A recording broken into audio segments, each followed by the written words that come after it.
To address the limitations of earlier designs, the Germans developed the Panzer III Ausf D. This model marked the culmination of their early, somewhat experimental attempts to develop a medium tank. Compared to its predecessors, the Panzer III Ausf D incorporated several improvements, most notably the redesign of the rear engine compartment and the introduction of a slightly modified 8-wheel suspension.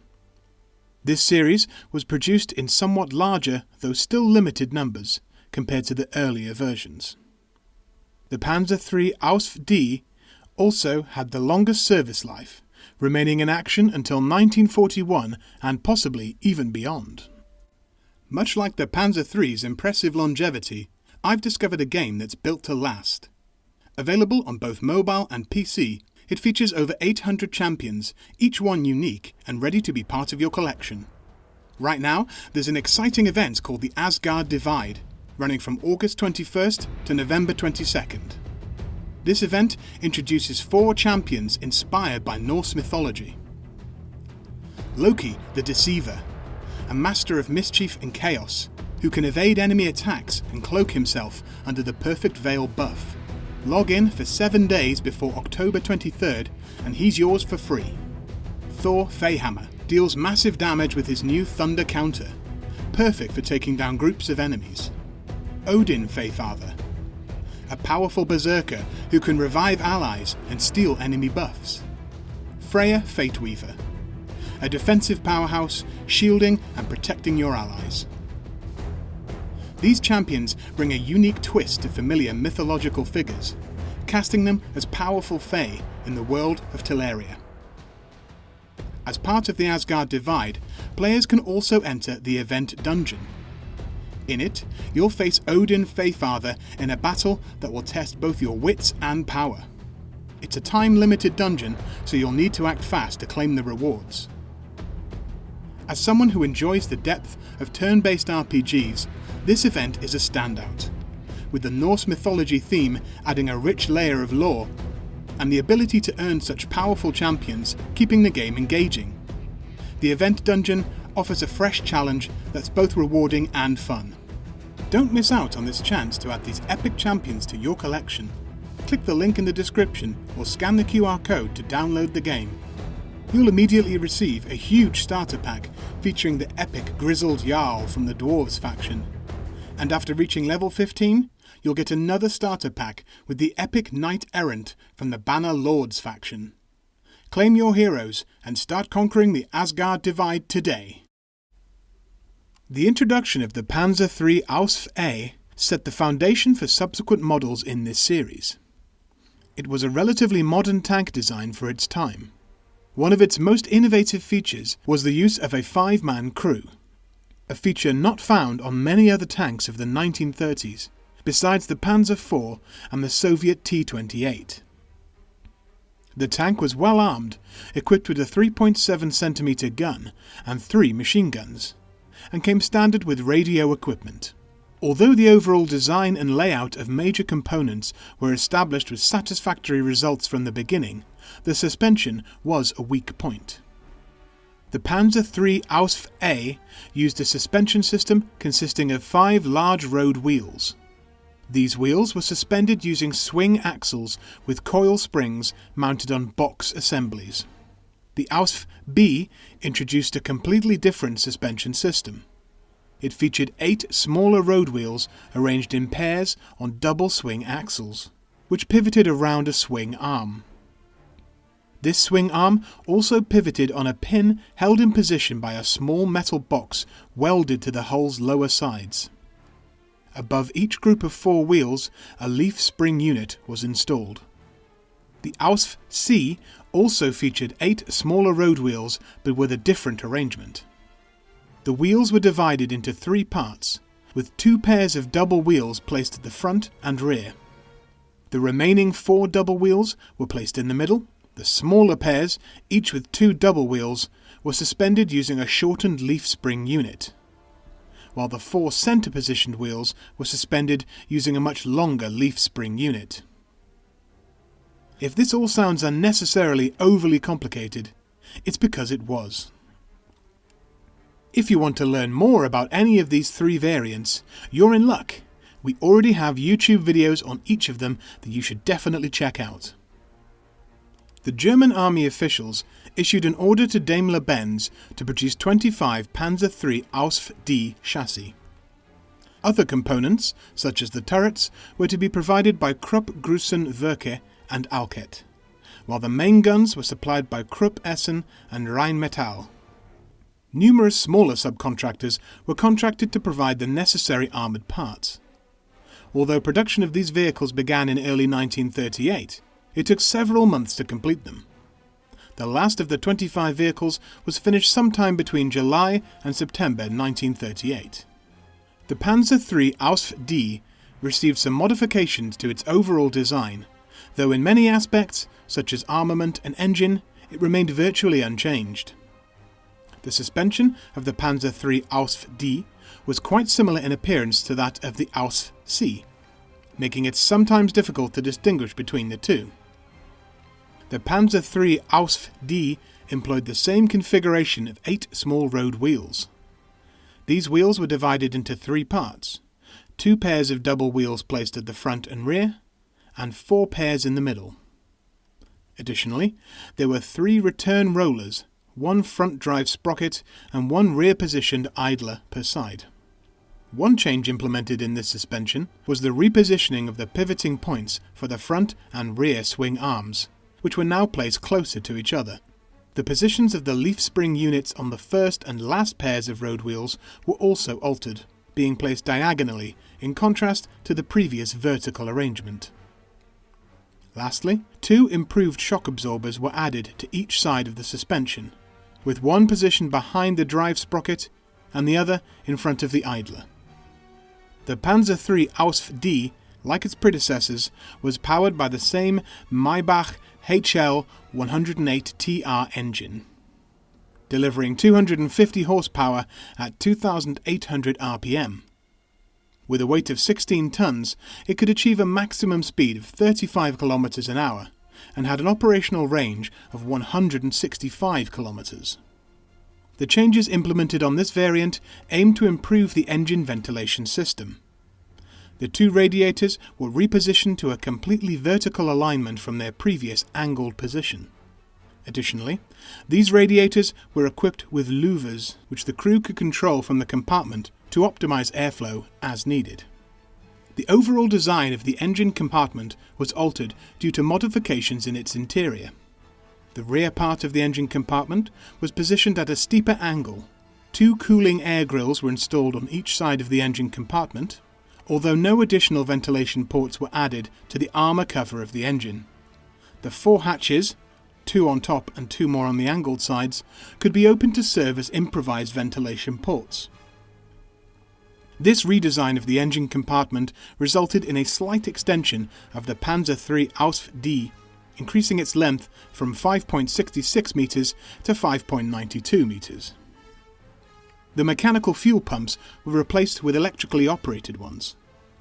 Finally, 4 smaller armoured fuel tanks, each with a capacity of 75 litres, were installed in pairs under the engine.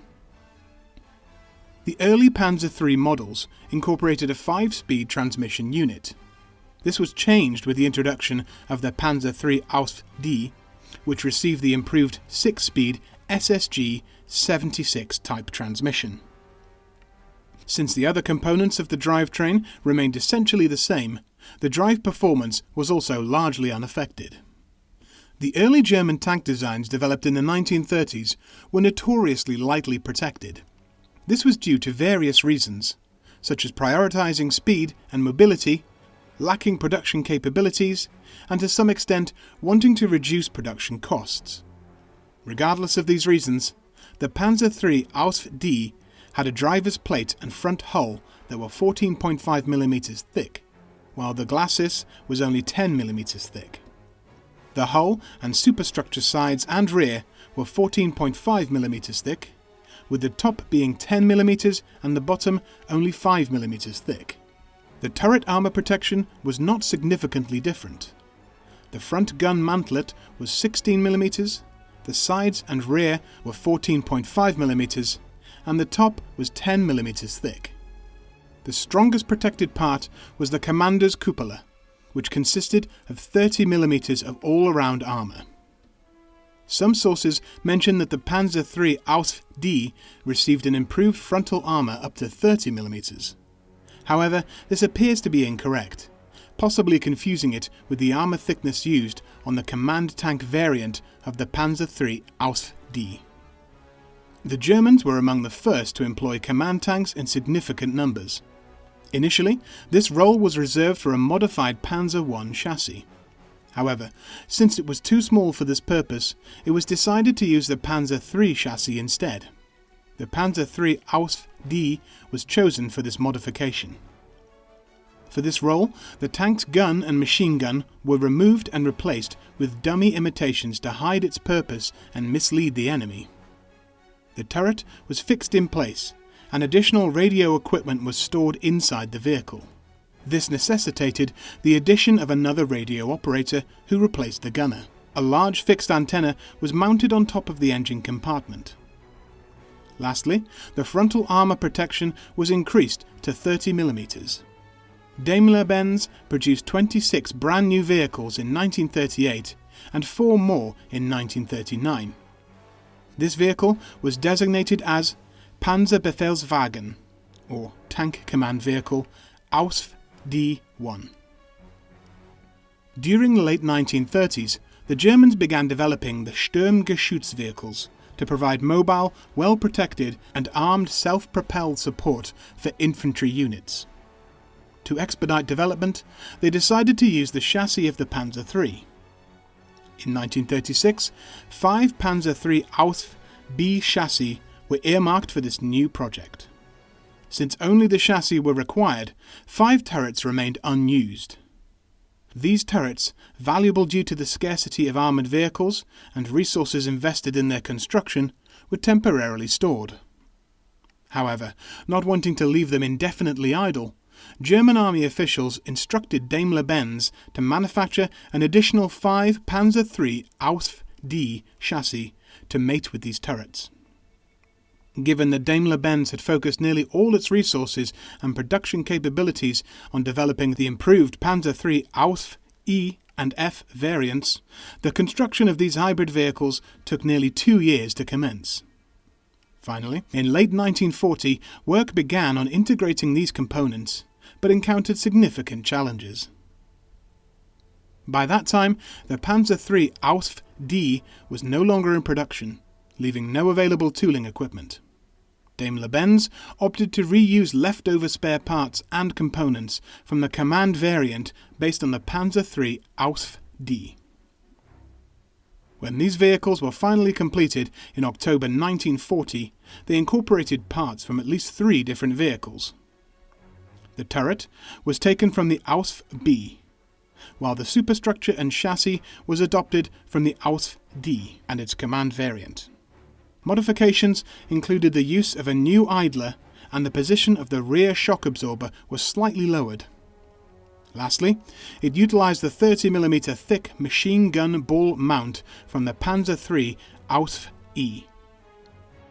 The slow delivery of the Panzer III meant that in the years prior to the war, panzer divisions were fortunate if they received even a few of these tanks. The Panzer III Ausf D first saw operational service during the occupation of Bohemia and Moravia in March 1939. Its first combat action occurred during the German invasion of Poland, which marked the start of the Second World War in September 1939. By that time, each panzer division was supposed to be outfitted with 20 Panzer IIIs. In practice, however, only the 1st Panzer Division had 20 of these vehicles in its inventory. It is important to note that the precise distribution of the first 4 series of vehicles is unclear, but it is believed that the 3rd and 5th Panzer Divisions were equipped with Panzer III Ausf Ds. During the German offensive, they managed to gather fewer than 90 Panzer III tanks. Additional vehicles were located in Germany, used for training and served as replacements. Determining the precise combat engagements of the Ausf D, along with other older versions, is difficult, because sources often list them simply as Panzer IIIs without specifying the exact version. The Germans lost between 26 to 30 Panzer III tanks during the campaign, but most of these were repaired and put back into use. 7 tanks were completely lost and had to be written off. All other damaged vehicles were collected and repaired, as the Germans could not afford to waste any of them. After the completion of the Polish campaign, the Germans began a gradual withdrawal of the earlier models of the Panzer III, including the Ausf D. This decision was driven by the development and availability of more advanced versions, which could replace the older, experimental Panzer IIIs. Starting in February 1940, all available Panzer Ausf A to D tanks underwent extensive overhauls before being reassigned to training units. This is where the story of the normal Panzer III Ausf D ends. The 5 hybrid Panzer III Ausf D and B were built and sent to Finland as part of the Panzerabteilung zur besonderen Verwendung 40, or Panzer Battalion for Special Purpose. They were shipped from Norway to Finland and arrived in June 1941, just before the start of the invasion of the Soviet Union by the Axis forces. These tanks saw action supporting Finnish and German forces, remaining on the front lines until the end of 1941, when they were pulled back for a major overhaul. By that time, at least one vehicle had been destroyed after hitting an anti-tank mine. Some of the tanks were repaired and returned to service, seeing action again in 1942. While their ultimate fate is unclear, it is possible that some continued to see action until 1943. The command variant saw action in Poland and later in France during the German Western Offensive in May 1940. Some of them even saw action during the invasion of the Soviet Union in 1941. However, after 1942, they were retired from active service and allocated to training units. At least one such vehicle survived for long enough to be captured by the Allies in 1945. This concludes our video and our exploration of the early experimental Panzer III series. What do you think of these early German developments? Share your opinion in the comments section below. If you haven't done so already, we invite you to subscribe to stay updated on future content. If you'd like to contribute further, consider supporting us on Patreon or PayPal. Your contributions help us create more engaging videos. We want to especially thank our medium and heavy tank Patreon supporters Alex Harvey, Andrew Oberg, Gustavo Sanchez, Owen M, and The Sasquatch. Your generous contributions help fund our research, illustrations, and video production. Until next time, keep us in your sights. If you haven't already, we recommend you check out Raid Shadow Legends. Click the link in the description or scan our QR code to get exclusive bonuses and start off your adventure today.